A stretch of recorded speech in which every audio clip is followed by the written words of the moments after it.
So, Mark, I define calling in my meditation as God's direction and God's timing.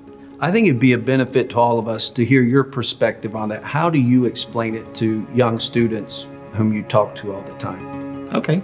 I like your definition. I would maybe take it from a parallel track. Okay. And that is, I talk about calling as where gifting meets passion, which meets opportunity. That becomes the calling of God like that. for one's life. Yeah, that's good. That's good. So the most foundational piece of that, of course, is the God said piece.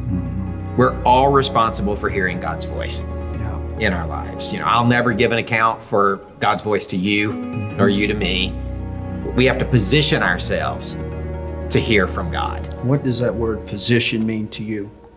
Well, I think it's multifaceted. Of course, the number one thing is our relationship with Jesus. That we're spending time with Him. We're listening to His voice. Oftentimes in our prayer lives, if we're not careful, we're doing all the talking. That's true.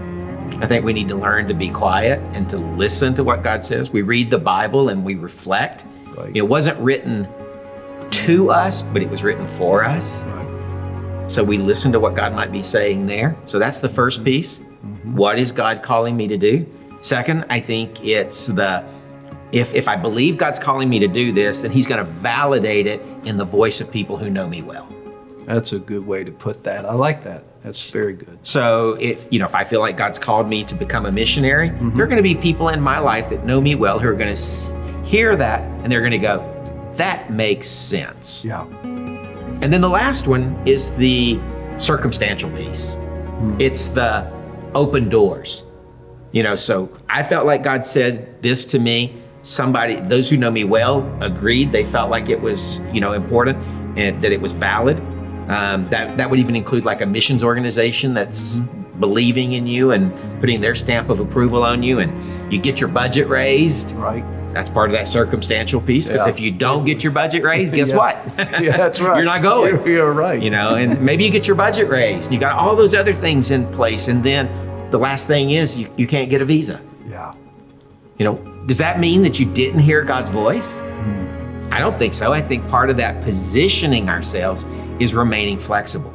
Yeah. I know this is a made up word, but I talk about de-geographifying the call of God. That's a new one. Yeah. It is, but what I've discovered in helping people process their call is, and then even being on the field, is that if you are successful in working amongst an unreached people group, the chances are very high that at some point in your missionary career, you're going to be asked to leave the country. Right. And when that happens, how do you respond? Do you think that because you've been asked to leave, that means God has withdrawn His calling? Did you miss God's calling? Or can you position yourself with a flexible heart and mind that says, okay, God used me for that time, going back to your timing question, in that time, in that place, now it's a different time, and maybe God has His calling His hand on my life for a different place.